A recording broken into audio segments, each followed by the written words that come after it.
Hey guys, this is Rosa Kelly. Welcome back to my channel. So today I'm going to talk about all the books that I read on the month of July.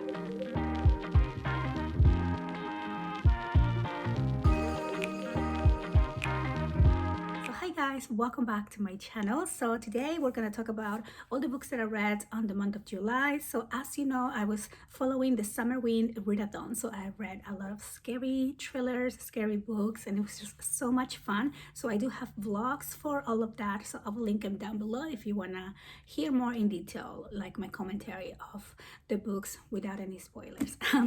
But another book that I read that wasn't included on any of the vlogs is Stacy Jones and the Six, and this is by Taylor Jenkins Reid, and this book was so different, so much fun. So you are following the whole book on an interview type of setting, which I thought it was again so different, but I think it really worked for me because you are kind of learning all the characters. You are forming the whole series of events in your head, and it was just brilliant the way that was executed. I also listened to the audiobook for these, and I highly recommend it because you do have a full cast, so each member has like their own voice and you just connect with each one of them so much more when you listen to the audiobook, I think. And so on the book we are following the members of the band and how they basically become famous, but you're following from the beginning when like the band was formed, basically this group of friends, and then Daisy Jones comes and joins the band, and then they basically have to reinvent everything. And more than that is the way how they handle the fame and like choosing what is important in life and dealing with drugs and everything that comes with being on a band on the 70s. So I really enjoyed this book. For me it was like a 4.5 star.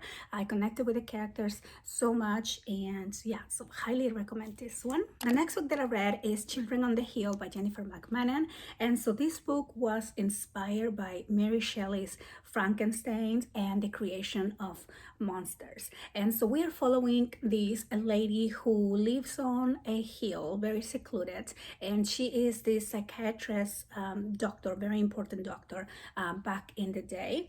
And she is a grandmother. She's taking care of two of her grandkids that the parents had an accident, and so later on she kind of picks up this other little girl and brings her into the family and says she's gonna be the new sister. And so then you see the interaction of the three siblings going into the fields, and they're learning about monsters. They're making this like notebook about like how to kill a monster. This was happening on the 1970s. And then we're following this other point of view who is Lizzie Shelley, and she is I think in 2019, and she is this podcast host, and she talks all about monsters. And then she hears the news that there's a lot of girls going missing on this hill where she used to live, and she believes her sister had something to do with it. So she goes to the town to basically look for her sister and find out what is happening to these missing girls. And I thought it was so interesting finding the connection with Frankenstein, how monsters can be created and who is the actual monster, the monster or the creator. And so now after reading this book, I definitely want to go and read Frankenstein that I haven't read yet, but I absolutely love this book. For me, this was a 5-star. So the next book that I read is The Hallowed Places by T. Kingfisher, and I was so excited to pick up this book. She's the same author as The Twisted Ones that I read last year that I absolutely love. And after reading this book, I just picked up a new book from her that I am excited to get to as well. On this book, we're following Kara, and she recently went through a divorce, and she decides to go back to her hometown to live with her mom. But she remembered how she didn't exactly get along with her mom that well, and she decides to go live with her uncle. And her uncle owns this eccentric house that became kind of like an attraction to the town they live in, and it is a museum. And I think, I don't remember, Glory to God Museum of Natural Wonders, Curiosities, and Taxidermy. such a long name. But so basically on this museum, her uncle collects all sorts of different strange things from around the world, and he also has like dissected animals, and it just sounded really creepy, really interesting. But again, it was like a touristic attraction for the town. So one day her uncle needs to go have some surgery, and she is asked to take care of the place. And as she's taking care of the place, one night she finds this hole on the drywall, and she asks her friend Simon to like come back at the end of the day basically and help her repair the hole. And when they are patching that drywall, they realize the hole goes a lot deeper that they expected it to be, so you can basically put your whole arm through the wall, and they decide to explore a little bit what is happening in between the walls, and they find this secret passage that leads them to this door. And once they go into this door, they get into this strange place that is kind of compared to like a scary version of Narnia. You go in there and there is a lot of doors, and all the doors look the same. So once they got in there and the door closed, like they kind of couldn't find their way back because there were so many doors. And then they realized that in this strange place there are monsters, and these monsters are capable of reading your thoughts, and the more you think about them, the more they can know where you are, and they kind of gain strength on your fear. And it was so creepy. There's a lot of scenes on the book that are so scary. There's this one scene I think I mentioned before on the bus, like there's a bus somewhere lost in these weird woods that it was just so creepy. So they also found these people that were lost in this place that couldn't find their way out anymore. And then so basically told them, be careful with this monster, and if they find you, pray that they're hungry. I love this book. So this was another 4.5, maybe 5 star.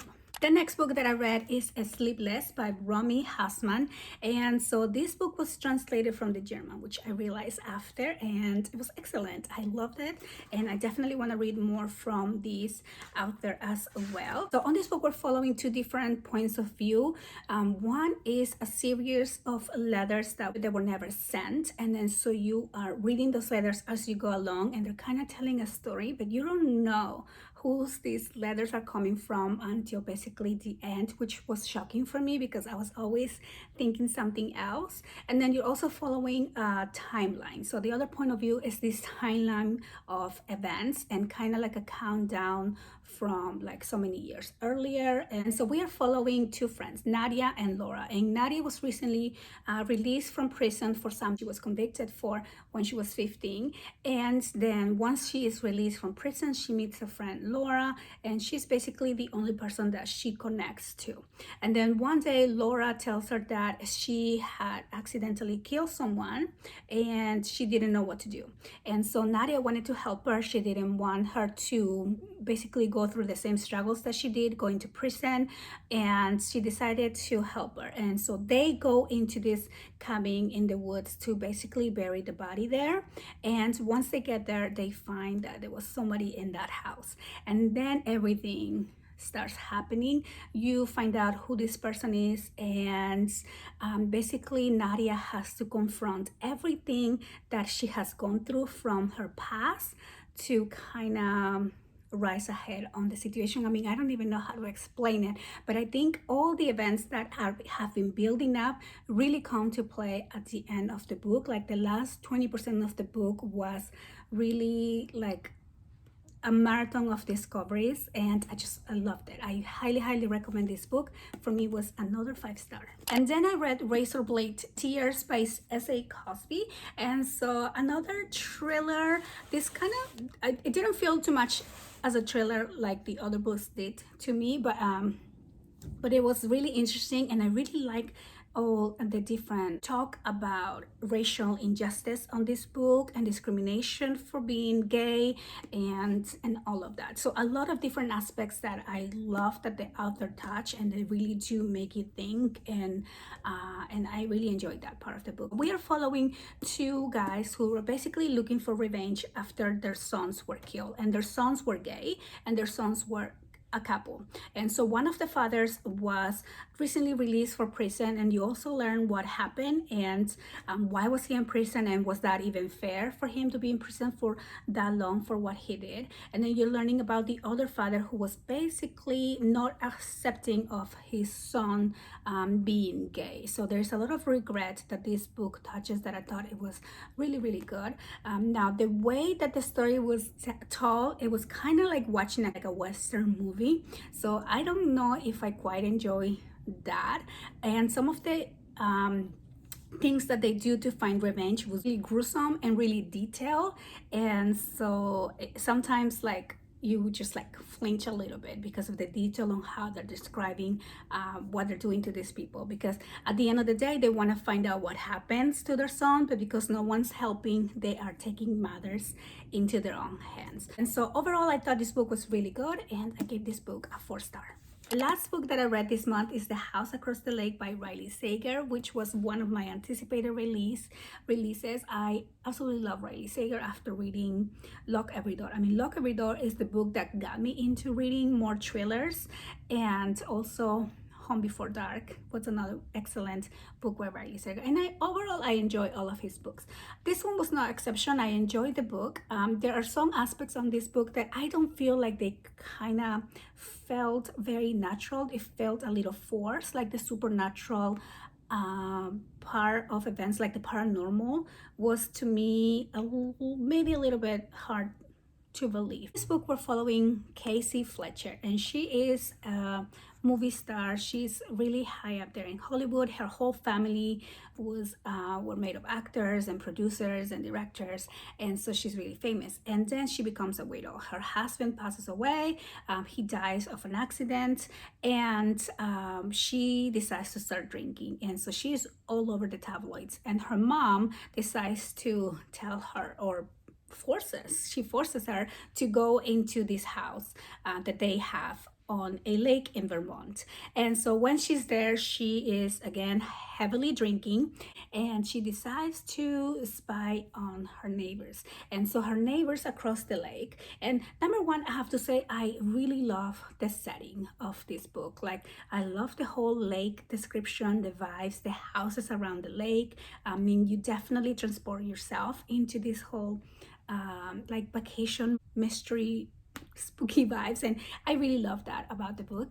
And then so the neighbors that live across from her have this kind of like a glass house. On the back of the house is all glass, and so she can see everything that is happening in there. And she sees that her neighbor named Catherine, who is a supermodel, is basically fighting with her husband. And then one day Catherine goes missing, and she strongly believes the husband have something to do with it because he was acting very suspicious. Also discovered that there had been a series of killings and disappearances happening around this lake, or around the town where this lake is. And so there's a serial killer on the loose. So there's something that had happened in the past that she was hiding, that the other friend was hiding. And I really like that whole concept of, you know, who being guilty for what. There's also this other housekeeper from one of the other houses that is highly suspicious, and I mean, you don't know what could have happened to this missing woman, or if she was missing at all, did she just run away? And then here comes the paranormal part, which I thought it wasn't really needed. I thought the story was really good without it, and once that got included, it felt to me a little bit forced. But anyway, overall, I did enjoy the book. Riley Sager is always really easy to read. I love the chapter, the way it is built, how there's always anticipation to go into the next chapter, so you kind of fly through the book. And yes, something that I really love about Riley Sager. And so yeah, those are all the books that I read this month. I hope that you guys enjoy this quick wrap up of the books. One book that I didn't mention because I haven't quite finished, this is on the vlog as well, is Dracula. And so I am about 60% done with this book, but I am taking my time because I do have the audiobook, but I kind of want to go back and annotate some of the things that I think are important to the story. Highly enjoying Dracula. I will talk about this at the end of August once I am fully done with this book, and I will be back with a list of books that I am reading for the month of August. So I hope that you guys enjoy this video. I want to thank you for watching, and I'll see you on the next one.